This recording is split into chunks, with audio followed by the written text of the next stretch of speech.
Good morning বন্ধুরা, চলে এসছি আমরা দীঘাতে। আর আমরা এই হোটেলে থাকবো। এই যে হোটেল কি সমুদ্র কন্যা। প্রচুর রোদ্দুর বাবা।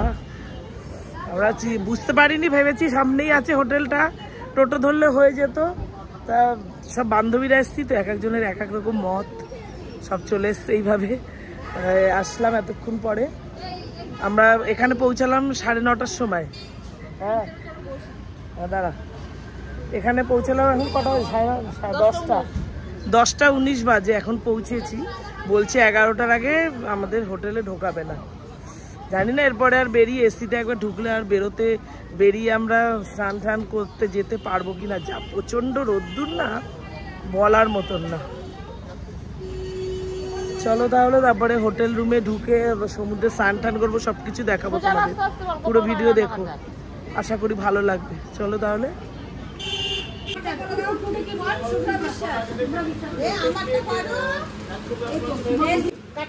এখন চেকিং চলছে, তারপরে আমরা ঢুকবো হোটেলে। এই সব বসে আছে, সবার বিধ্বস্ত অবস্থা। সীমা বৌদি এই যে মাস্ক পরে আছে করোনার ভয়তে।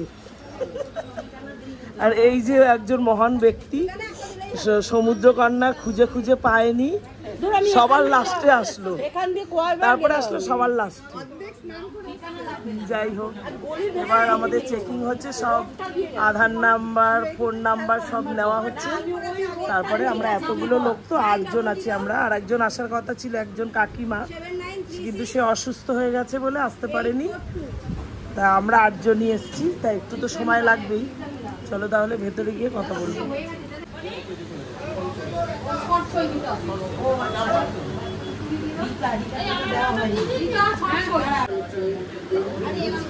হ্যাঁ বলছে তো তাই।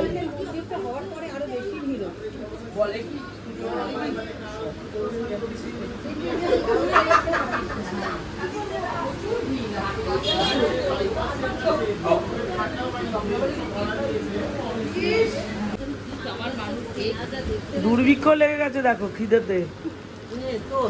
একদম হোটেলের বাইরে বসেই একেবারে খাওয়া শুরু করে দিয়েছে।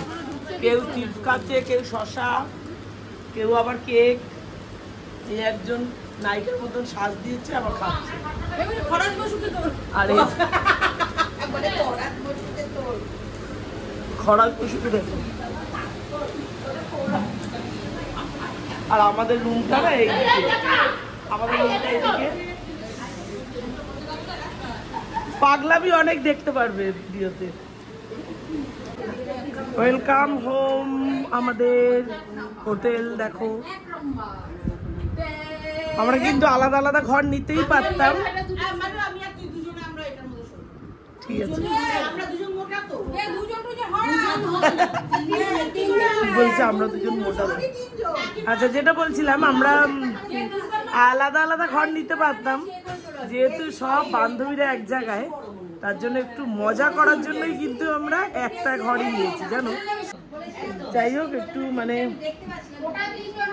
একটু মজা করার জন্যই আমরা এই ঘরটাই নিলাম, যাতে একটু মজা আসবে বেশি, একসাথে থাকতে পারবো সবাই, আনন্দ ফুর্তিটা বেশি হবে তার জন্য। না হলে আমরা কিন্তু আলাদা ঘরও নিতে পারতাম। একটা রুম বিশাল বড় ঘর, একটা রুম 3টে বেড আছে, বড় বড় সাইজের বেড, মানে এক একটা বেডে 2-3 করে শুতে পারবো। আমরা 8 জন আছি, মানে 2টো বেডে 3 জন, একটা বেডে 2 জন। একজন আসার বলছিলাম না, একটা কাকিমা আসার কথা ছিল, সে আসতে পারেনি, তার জন্য। তাই এই হলো আমাদের ঘর। এবার বাড়ির থেকে একটুখানি খাবার নিয়ে এসেছিলাম, রাস্তায় খাবো।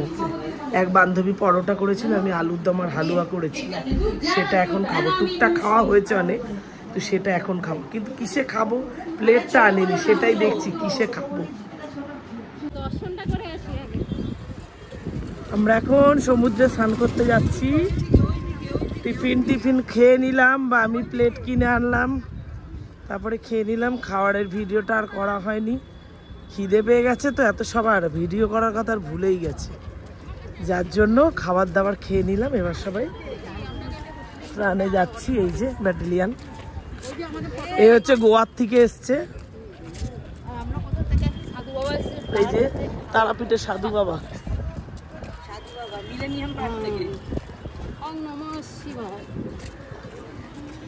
সবাই ড্রেস চেঞ্জ করেছে, আমি শুধু করিনি। ঠিক আছে, এটাই ঘাম টাম লেগে গেছে, এটা পরে স্নান করে তারপরে এটাই ছেড়ে নেব, এই জন্য ড্রেস পাল্টাই নিয়ে আমি। চলো স্নান করবো, দেখাবো সবকিছু। মহাসমুদ্র, অনেক বছর পরে আসলাম আমরা। পুরী বা দীঘা যাই বলো না কেন, এখানে দীঘায় এসছি, পুরী গেছিলাম লাস্ট অনেক বছর আগে। প্রচুর ঢেউ আছে আর ভিড়ও প্রচুর প্রচুর ভিড়, মানে এত ভিড় এখন। দীঘা একদম আলাদা, দেখো দৃশ্যখানা দেখো, খালি দীঘার রূপখানা দেখো, দীঘার রূপখানা দেখো। দাঁড়া দাঁড়া, যাচ্ছি না।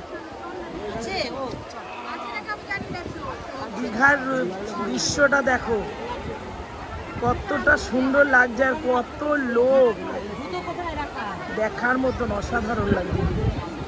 এই হলো আমাদের মহাসমুদ্র। চলো এবার আমরা নামবো। আরো এরকম অনেক অনেক ভিডিও হবে, তোমরা দেখো কিন্তু।